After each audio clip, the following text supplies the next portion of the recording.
ಆತ್ಮೀಯ H16 news ಅರ್ಥಾತ್ ಹೇ ಸಿದ್ದರಾಮಗೆ ಸ್ವಾಗತ. ನಾನು ನಿಮ್ಮವ MI ಅಥವಾ ಮಲ್ಲಪ್ಪ ಜೋತಾವರ್. ಆದ್ಮೇಲೆ ನಮ್ಮ ದೇಶದ ಇತಿಹಾಸದಲ್ಲಿ ಅತ್ಯಂತ ಕರಾಳ ದಿನ. ಒಬ್ಬ ವಕೀಲಿದ್ದುಕೊಂಡು ರಾಕೇಶ್ ಕಿಶೋರ್ ಅನ್ನುವಂಥ 71 ವರ್ಷಗಳ ತುಂಬು ಜೀವನ ನಡೆಸಿದಂಥ ವ್ಯಕ್ತಿ ನಮ್ಮ supreme court CJI chief justice of India Gavai ಅವ್ರ ಮೇಲೆ BR ಗವಾಯಿ ಮೇಲೆ ಚಪ್ಪಲಿ ಎಸಲಿಕ್ಕೆ ಶೂ ಎಸಲಿಕ್ಕೆ ಪ್ರಯತ್ನಿಸಿದ್ದು ಅದು ಯಾವ ರೀತಿ ಖಂಡಿಸಬೇಕು ಅಂತ ಈ ಮನೋಸ್ಥಿತಿಗೆ ಏನು ಹೇಳಬೇಕಾಗಿದೆ. ಯಾಕೆಂತಂದರೆ ನಿಜವಾಗಿಯೂ ಇದು ಅತ್ಯಂತ ಹೇಯ ಕೃತ್ಯ.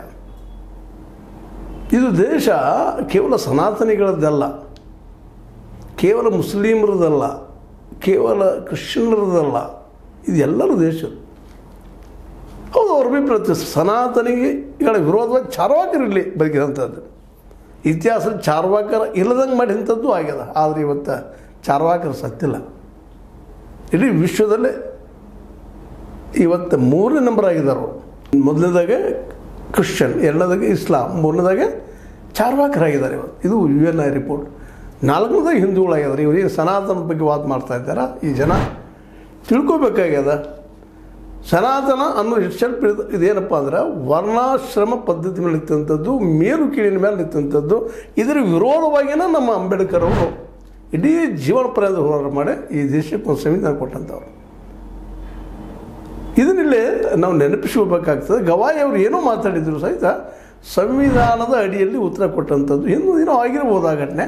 ಆದರೆ ಸಂವಿಧಾನದ ಅಡಿಯಲ್ಲಿ ಕೊಟ್ಟಿದ್ದಾರೆ. ಯಾರನ್ನೂ ಅಪಮಾನ ಮಾಡಬೇಕಂತ ಮಾಡಿಲ್ಲ. ಆದರೆ ಈ ವ್ಯಕ್ತಿ ಹೊರಗೆ ಹೋಗಿ ಮುಂದೆ ಸನಾತನ ಧರ್ಮದ ಮೇಲಿನ ಅವಮಾನವನ್ನು ಹಿಂದೂಸ್ತಾನ ಅವಶೇಷಿಸುವುದಿಲ್ಲ.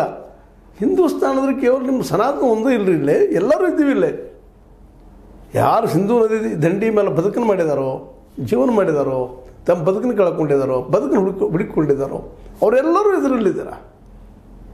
ಧರ್ಮ ಅಂದರೆ ಸಂಕುಚಿತವಾಗಿ ಮಾಡೋದು, ಹಿಂದುತ್ವ ನೆಲೆಗಟ್ಟೆ ಮಾಡುವಂಥದ್ದು ನಿಜವಾಗಿಯೂ ಇದು ಖಂಡನ ಅನ್ನೋದಲ್ಲ. ಇದು ಇರಲೇಬಾರ್ದಾಗಿತ್ತು ನಮ್ಮ ದೇಶದಲ್ಲೇ. ಯಾಕೆಂತಂದ್ರೆ ಇಲ್ಲಾಂದ್ರೆ ನಮ್ಮ ದೇಶದ ಅನೇಕ ಸಮಸ್ಯೆಗಳು ಸಾಲ ಹೋಗಿಬಿಡ್ತದೆ. ಇವತ್ತು ಸ್ವತಂತ್ರವಾದ ಮೀಡಿಯಾಗೆ ಬೇಕಾಗಿರುವುದು ಸ್ವತಂತ್ರ ಧ್ವನಿ. ಆ ಸ್ವತಂತ್ರ ಧ್ವನಿ ಉಳಿಸಲು ನೀವು ಮಾಡಬೇಕಾದದ್ದು ಇಷ್ಟೇ. ಅದೇನಪ್ಪಾ ಅಂತಂತಂದ್ರೆ ನಿಮ್ಮ ಕೈಲಾದಷ್ಟು ಸಹಾಯ ಈ ಚಾನಲ್ಗೆ ಮಾಡಿ ಹಾಗೂ ನಿಮ್ಮ ಧ್ವನಿಯನ್ನು ಕಾಪಾಡಿಕೊಳ್ಳಿ. ಯಾಕಂದ್ರೆ ಜಾತಿ ಪದ್ಧತಿಯಿಂದ ಆಗಿರ್ಬೋದು, ಈ ಧರ್ಮದ ನೆಲೆಗಟ್ಟಲೆ ಆಗಿರ್ಬೋದು, ಇವತ್ತು ಎಷ್ಟು ತಿಕ್ಕಾಟ್ರು ನಮ್ಮಲ್ಲೇ. ಇಂಥ ಸ್ಥಿತಿಯಲ್ಲೇ ಗವಾಯಿ ಎನ್ನುವಂಥ BR ಗವಾಯಿ ಎನ್ನುವಂಥ ಒಬ್ಬ ಸ್ಥಿತಪ್ರಜ್ಞ ವ್ಯಕ್ತಿ ಇವತ್ತು ನಮಗೆ ಈ ಸುಪ್ರೀಂ ಕೋರ್ಟ್ ಚೀಫ್ ಜಸ್ಟಿಸ್ ಆಗಿದ್ದಾರೆ.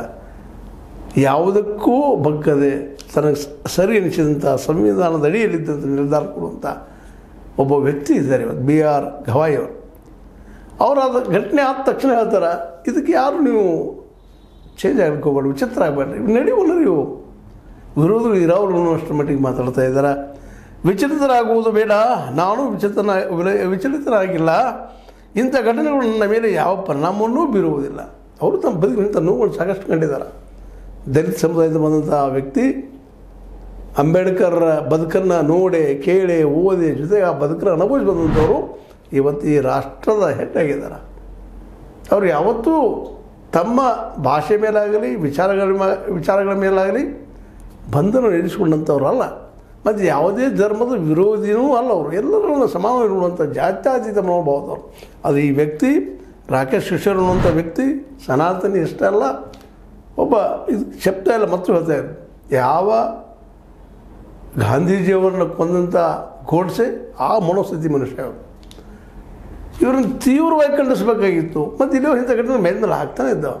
ಮಾಬ್ ಲಿಂಚಿಂಗ್ ಆಯಿತು, ಮತ್ತೊಂದು ಆಯಿತು, ಇನ್ನೊಂದು ಬುಲ್ಡೋಜರ್, ಅದನ್ನು ನೋಡ್ತಾ ಇದ್ವಿ.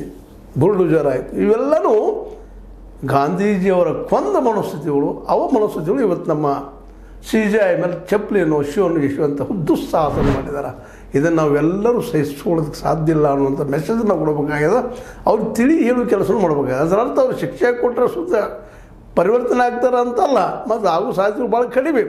ಇನ್ನಷ್ಟು ಹಠಮಾರಿ ಆಗ್ತಾರೆ ವಿನಃ ಮತ್ತೇನಾಗಿ ಸಾಧ್ಯ ಇಲ್ಲ. ಅದಕ್ಕೆ ಇರೋ ಉತ್ತರ ಒಂದು ಗಾಂಧೀಜಿಯವ್ರು ಕೊಟ್ಟಂಥ, ಅಂಬೇಡ್ಕರ್ ಕೊಟ್ಟಂಥ ಈ ಸಂವಿಧಾನದಡಿಯಲ್ಲೇ ಗಾಂಧೀಜಿಯವರ ಶಾಂತಿಯ ನೆಲೆಗಟ್ಟಿನಲ್ಲಿ ಅವ್ರಿಗೆ ನಾವು ಕನ್ವಿನ್ಸ್ ಮಾಡಬೇಕಾದ್ರೆ ತಿಳಿಸಿ ಹೇಳಬೇಕಾಗಿ ತಪ್ಪಪ್ಪ ಅಂತ ನಮ್ಮ ನರೇಂದ್ರ ಮೋದಿಯವರು ಹೇಳಿಕೊಟ್ಟಿದ್ದಾರೆ. ಅದಕ್ಕೆ ಶ್ರೀಜಯ್ ಅವರೊಂದಿಗೆ ಮಾತನಾಡಿದೆ. ಅವರ ಮೇಲಿನ ದಾಳಿಯು ಪ್ರತಿಯೊಬ್ಬ ಭಾರತೀಯರಿಗೂ ಸಿಟ್ಟು ತರಿಸಿದೆ. ಸಿಟ್ಟಿನಿಂದ ಏನಾಗುವುದಿಲ್ಲ ರೀ, ಸಿಟ್ಟು ಬಂದದಿಲ್ಲಂತಲ್ಲ, ಆದರೆ ಅದಕ್ಕೆ ಮುಖ್ಯವಾಗಿ ಮಾಡಿದ ವ್ಯಕ್ತಿ ಮನಃಪ್ರವೃತ್ತಿನೇ ಆಗುವಂಥದ್ದು ಏನು ಮಾಡಲಿಕ್ಕೆ ಸಾಧ್ಯ ಇದೆನಾ? ಇಂಥ ಬೇಜವಾಬ್ದಾರಿ ವರ್ತನೆಗೆ ಸಮಾಜದಲ್ಲಿ ಅವಕಾಶವಿಲ್ಲ. ಹೇಳಿದ್ರಿ ನೀವು ಹಿಂದಂಥ ಆದ ಘಟನೆಗಳಲ್ಲಿ ಆದಾಗ ಇಂಥ ಘಟನೆ ಮಾಡಿದವ್ರಿಗೆ ಶಿಕ್ಷೆ ಕೊಡಿಸುವಂಥ, ಇಂಥ ಘಟನೆ ಬಗ್ಗೆ ಮಾತಾಡಿದವ್ರಿಗೆ ಶಿಕ್ಷೆ ಕೊಡಿಸುವಂಥ ಒಂದು ಪ್ರಯತ್ನ ಆಗಿದೆ ಸಂವಿಧಾನದಡಿಯಲ್ಲಿ. ಎಷ್ಟೋ ಬೇಕಷ್ಟು ಕಂಟ್ರೋಲ್ ಆಗ್ತಿತ್ತೋ ಏನು ಅಂದರೆ ಇದರ ಅರ್ಥ ಇಷ್ಟ ಸಿಂಪಲ್ಲಾಗಿ ಮೋದಿಯವರು ಎಷ್ಟು ಶಿಸ್ತುಬದ್ಧವಾಗಿ ಕಠೋರವಾಗಿ ಶಿಕ್ಷೆ ಕೊಡಿಸ್ಬೇಕಾಗಿದೆ ಇಂಥ ಘಟನೆ ಆದಾಗ ಅದು ಮಾಡದೇ ಹೋದದ್ದು. ಇಂಥ ಕೆಲಸಗಳನ್ನ ಮಾಡಿದ್ರ ಬಗ್ಗೆ ಮೌನ ವಹಿಸ್ಕೊಂಡು ಹೋಗಿದ್ದು ಸಹಿತ ಇಂಥ ಒಂದು ಪ್ರವೃತ್ತಿ ಬೆಳೆದು ಕಾರಣೀಭೂತಾಗಿದೆ ಈ ದೇಶದಲ್ಲಿ ಅಂತೇಳಿ. ಯಾಕಂದ್ರೆ ರಾಕೇಶ್ ಕಿಶೋರ್ ಅವರು 71 ವರ್ಷದವ್ರು, ಮೈ ತುಂಬ ಎಲ್ಲ ಆ ಒಂದು ವಿಷ ತುಂಬಿಕೊಂಡಂಥವ್ರು, ಮೇಲು ಕೀಳಿನ ಜಾತಿಯ ಧರ್ಮದ ವಿಷವನ್ನು ತಲೆಯಲ್ಲಿ ಹಾಕೊಂಡಂಥ ವ್ಯಕ್ತಿ ಇವತ್ತು ಈ ಕೆಲಸ ಮಾಡಿದ್ದಾರೆ. ಅದೇ ಕಾಲಕ್ಕೆ ಒಂದು ಮಾತನ್ನ ಮಲ್ಲಿಕಾರ್ಜುನ ಖರ್ಗೆ ಅವರು ಸಹ ದಲಿತ ಸಮುದಾಯದಿಂದ ಬಂದಂಥವ್ರು, ನೋವು ಉಂಡಂಥವ್ರು, ಅವರೊಂದು ಮಾತು ಮಾತಾಡ್ತಾರೆ. ಎಲ್ಲ ಅಡೆತಡೆಗಳನ್ನು ದಾಟಿ ಸಂವಿಧಾನವನ್ನು ಎತ್ತಿ ಹಿಡಿಯುವ ಕೆಲಸ ಮಾಡುತ್ತಿರುವ ವ್ಯಕ್ತಿಯನ್ನು ಹೆದರಿಸುವ, ಅವಮಾನಿಸುವ ಯತ್ನ ಇದಾಗಿದೆ. ಹೌದು, ಇದಾಗಿದ್ದು ಅವಮಾನಿಸೋದಷ್ಟಲ್ಲ, ಬೆದರಿಸೋದು. ನೋಡಂಥ ವಿಷಯ ಮಾತಾಡಿದ್ರೆ, ನಮ್ಮ ಸನಾತನ ಬಗ್ಗೆ, ನಮ್ಮ ಹಿಂದುತ್ವದ ಬಗ್ಗೆ ಮಾತಾಡಿದ್ರೆ ನಿಮಗೆ ನಾವು ಈಗ ತಗೊಳ್ಳಿದಂತ ಮಾಡ್ತೀವಿ ಅನ್ನೋಂಥ ಮಾತಾಡ್ತಾ ಇದ್ದಾರಪ್ಪ. ಇದು ಕಳೆದ ದಶಕದಿಂದ ದ್ವೇಷ ಮತ್ತು ಮತಾಂಧತೆಯನ್ನು ನಮ್ಮ ಸಮಾಜದಲ್ಲಿ ಹೇಗೆ ಆವರಿಸಿದೆ ಎಂಬುದಕ್ಕೆ ಇದು ನಿದರ್ಶನ. ಕಳೆದ 10-11 ವರ್ಷದಂತೆ ಮೊದಲಷ್ಟೇನೋ ಸ್ವತಂತ್ರ ಸಿಕ್ಕ ಸಮಯದಲ್ಲೇ ಗಾಂಧಿಯನ್ನು ಕೊಂದ ನಂತರ ಸ್ವಲ್ಪ ಕಡಿಮೆ ಆಗ್ತಾ ಬಂದಿತ್ತು. ಈಗ ಮತ್ತೆ ನಿಧಾನಕ್ಕೆ ಈ ಕಳೆದ 10-11 ವರ್ಷ ನಡೀತಾ ಇದೆ ಅನ್ನೋಂಥ ಮಾತನ್ನು ಹೇಳ್ತಾ ಇದ್ದಾರೆ. ಆದರೆ ಇಂಥ ಒಂದು ಘಟನೆ ಮೇಲೆ ರಿಪೀಟ್ ಆಗ್ತಾನೆ ಇರ್ತಾವೆ. ಈ ಮನಸ್ಥಿತಿ ಬದಲಾಗಬೇಕಾಗಿತ್ತಂದ್ರೆ ಶಿಕ್ಷಣನ ಮುಖ್ಯ ಇರಲಿಲ್ಲ. ಶಿಕ್ಷಣ ಸಾಧ್ಯಷ್ಟು ಮಟ್ಟಿಗೆ ನಾವು ಸೆಕ್ಯುಲರ್ ಶಿಕ್ಷಣ ವ್ಯವಸ್ಥೆ ಮಾಡ್ಕೊಂಡಿದ್ದೀವಿ, ಅದು ಸರಿಯಾಗಿ ಆ ಶಿಕ್ಷಣ ಕೊಡುವಂಥ ವ್ಯವಸ್ಥೆ ನಮ್ಮಲ್ಲಿಲ್ಲ. ಕೇವಲ 2-3% ನಾವು ಖರ್ಚು ಮಾಡೋದ್ರಿಂದಾಗಿ ಎಲ್ಲ ಮಕ್ಕಳಿಗೆ ಸಮಾನವಾದ ಎಜುಕೇಷನ್, ಸಮಾನವಾದ ಸಮತಾವಾದದಾಗಿರ್ಬೋದು, ಜಾತ್ಯತೀತವಾದ ಆಗಿರ್ಬೋದು, ಇಲ್ಲಿ ನಿಜವಾದ ಸತ್ಯತೆಗಳನ್ನ ಹೇಳಿ ಕೂಡಿ ಬದುಕುವಂಥ ಶಿಕ್ಷಣ ಕೊಡುವಂಥ ಒಂದು ವ್ಯವಸ್ಥೆಯಲ್ಲಿ ಆಗಬೇಕಾಗಿತ್ತು. ನಮ್ಮಲ್ಲಿ ಅದು ಇಲ್ಲಂತಲ್ಲ, ಆದರೆ ಅದು ಎಲ್ಲರಿಗೂ ಮುಟ್ತಾ ಇಲ್ಲ. ಅಬುಲ್ ಕಲಾಂ ಆಜಾದ್ ಅವರು ಕೊಟ್ಟಂಥ ಒಂದು ಶಿಕ್ಷಣ ವ್ಯವಸ್ಥೆ ನಿಜವಾಗಿ ನಮ್ಮಲ್ಲಿ ಎಲ್ಲರೂ ಹೊಂದಾಣಿಕೆ ಮಾಡಿ ಹೋಗುವಂಥ ಶಿಕ್ಷಣ ಕೊಟ್ಟಿದ್ದು. ಅದ್ರ ನಂತರದಲ್ಲಿ ಒಂದಿಷ್ಟು ಬದಲಾವಣೆ ಆಗಿದ್ದದು ಇಲ್ಲಂತಲ್ಲ. ಆದ್ರೆ ನಾವು ಒಂದೇ ದಿನದಲ್ಲಿ ಪರಿವರ್ತನೆ ಮಾಡಲಿಕ್ಕೆ ಸಾಧ್ಯ ಇಲ್ಲ. ನಿರಂತರವಾಗಿ ಅವ್ರಿಗೆ ಸತ್ಯದ ಕಥೆಗಳನ್ನು ನಮ್ಮ ಅದರಲ್ಲೂ ಸಂವಿಧಾನದಲ್ಲಿ ನಿರ್ಮಾಣ ಅಂತ ಹಿಂದಿನ ಪುಸ್ತಕಗಳು ಓದುವಂಥ ಪ್ರತಿಯೊಬ್ಬ ವಿದ್ಯಾರ್ಥಿ ಕಲಿಯುವಂಥ ವ್ಯವಸ್ಥೆ ಮಾಡಿದರೆ ಎಲ್ಲರಿಗೂ ಹೈಯರ್ ಎಜುಕೇಷನ್, ಇವರು ಎಜುಕೇಟೆಡನ್ನು ಮಾಡಿದವರು, ಆದರೆ ನಿಜವಾದ ಶಿಕ್ಷಣ ಅವ್ರಿಗೆ ಸಿಕ್ಕಿಲ್ಲೇನೋ ಅಂತ ಮನಸ್ತದೆ. ಯಾಕಂದರೆ ಎಲ್ಲ ಕಲ್ತವ್ರು ಹೌದು ಬಿಡಪ್ಪ ಪ್ರಾಮಾಣಿಕದಲ್ಲಿ ಜಾತಿ ಇದ್ದಾರೆ ಅಂತ ಹೇಳಕ್ಕೆ ಆಗೋದಿಲ್ಲ. ಇಂಥ ವಯೋವೃದ್ಧ ವಕೀಲರು ಈ ಕೆಲಸ ಮಾಡ್ತಾರಪ್ಪ ಅಂತಂದ್ರೆ ಇದು ಎಲ್ಲಿ ಎಡವಟ್ಟಾಗ್ಯದಪ್ಪ ಅಂದ್ರೆ ನಾವು ನಿಜವಾದ ಶಿಕ್ಷಣವನ್ನು ಪ್ರತಿಯೊಬ್ಬರಿಗೂ ಮುಟ್ಟಿಸುವಲ್ಲಿ ಸೋತಿದ್ದೀವಿ ಅಂತೇಳಿ.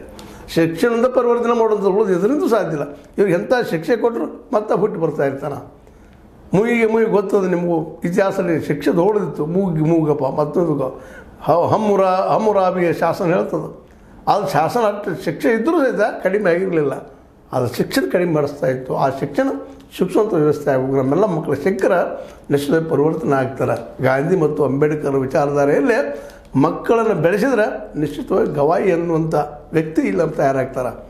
ನೋಡ್ರಿ, ಅವರು ಅಷ್ಟೇ ಅವ್ರ ಮೈ ಮೇಲೆ ನಡೆದಿದ್ರು, ಅವ್ರ ಮೇಲೆ ಆ ಶುಭೇಷಿತ ಆಗಿದ್ದರು, ಎಷ್ಟು ಶ್ರೇಮದಿಂದ ಮಾತಾಡ್ತಾರೆ ಅಂದ್ರೆ ಇದಕ್ಕೆ ಕಾರಣ ಗಾಂಧಿ ಮತ್ತು ಅಂಬೇಡ್ಕರ್ ಅವರ ವಿಚಾರಗಳು ಅವರ ಮೈ ತುಂಬ ರಕ್ತದ ಕಣಗಳಲ್ಲಿ ತುಂಬಿದ್ರಿಂದಾಗಿ ಇವತ್ತು ನಮ್ಮ BR ಗವಾಯಿ ಅನ್ನುವಂಥ ಒಬ್ಬ ಶ್ರೀಜಯ ಸಿಕ್ಕಿದ್ದಾರೆ. ಅಂತ ಒಬ್ಬ ವ್ಯಕ್ತಿ ಪ್ರತಿಯೊಬ್ಬರೂ ಆಗಬೇಕು, ಬೆಳಿಬೇಕು ಅನ್ನೋದು ಹಂಬಲ.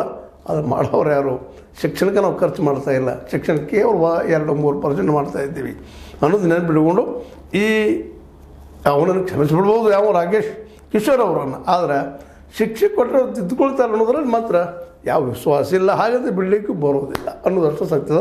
ಇನ್ನೂ ಇರಲಿ, ಶಿಕ್ಷಣ ಇನ್ನಷ್ಟು ನಮ್ಮ ಅಂಬೇಡ್ಕರ್ ಗಾಂಧಿಯವರ ವಿಚಾರಧಾರೆ ನೆಲೆಗಟ್ಟಿನಲ್ಲೇ ಪ್ರತಿ ಮಗುವಿಗೆ ಸಿಕ್ಕರೆ ಇಂಥ ರಾಕೇಶ್ ಕಿಶೋರ್ ಅಂತವರು ಹುಟ್ಟಲಿಕ್ಕಿಲ್ಲ ಭವಿಷ್ಯದಲ್ಲೇ ಅನ್ನೋ ಮಾತನ್ನು ಹೇಳ್ತಾ, ಇದು ನಿಮಗೆ ಲೈಕ್ ಆಗಿರ್ಬೋದು. ಲೈಕ್ ಮಾಡಿ, ಶೇರ್ ಮಾಡಿ, ಕಮೆಂಟ್ ಮಾಡಿ, ಜೊತೆಗೆ ಸಬ್ಸ್ಕ್ರೈಬ್ ಆಗೋದು ನಿಲ್ಲಿಸಬೇಡಿ. H16 ನ್ಯೂಸ್ ಅರ್ಥ ತಿಳಿಸಿದ್ದಾರೆ. ಇದು ಸತ್ಯದ ಕೈಗಳಲ್ಲಿ ವಂದನೆಗಳು.